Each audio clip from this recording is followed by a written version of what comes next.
Hello दोस्तों, तो नमस्ते। नमस्ते। हम रीता रानी मेरे यूट्यूब चैनल पे आप लोग को स्वागत है। दोस्तों, आप सबके बीच दोनों सहेली माँ सरस्वती के गीत लेके आई है। आप सब बहुत ज़्यादा प्यार दुलार आशीर्वाद दे ही माँ सरस्वती से जे जे आप सब प्यार दुलार करत हो माँ सरस्वती से खूब हमको सब एक लाइक सब्सक्राइब शेयर जरूर करी और कमेंट में ज़रूर लिख के बताई। माँ सरस्वती ऐसी माता रानी हैं कि सबका रास्ता दिखावे वाली हैं। तो आप सब गीत सुनी, पूरी गीत सुनी और गीत का आनंद तब पाई। हमके दैदा दर्शनवा हो सरस्वती मोरी मैया, हमके दैदा दर्शनवा हो सरस्वती मोरी मैया।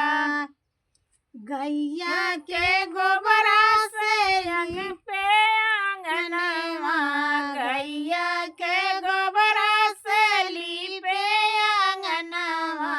नाउन बोलाई मैया चौका पुराए, नाउन बोलाई मैया चौका पुराए। बैठा तू आई चौकावा हो मोरी सरस्वती मैया, बैठा तू आई चौकावा हो सरस्वती मोरी मैया।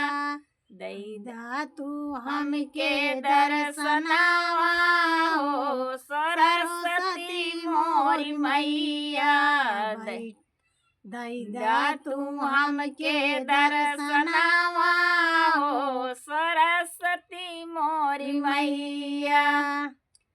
बीचे भंवर मैया फसली नवरिया, बीचे भंवर मैया फसली नवरिया।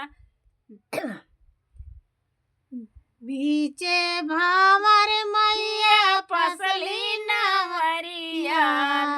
पार करा नैया तू हमारी मायरिया, पार करा नैया तू हमारी मायरिया।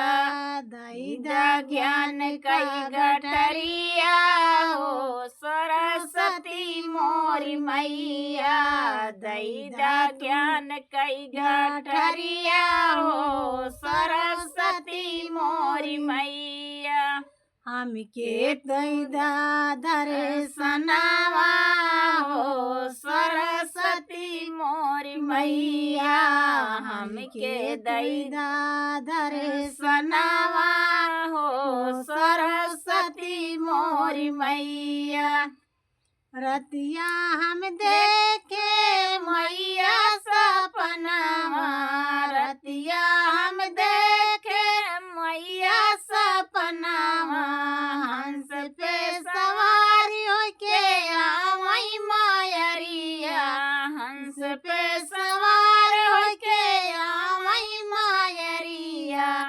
बीड़ा बजावई भावनवा हो सरस्वती मोरी मैया, बीड़ा बजावई भावनवा हो सरस्वती मोरी मैया।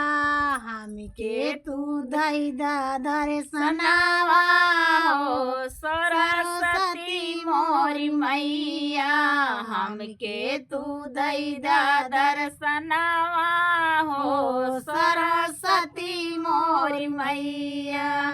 जय माता सरस्वती।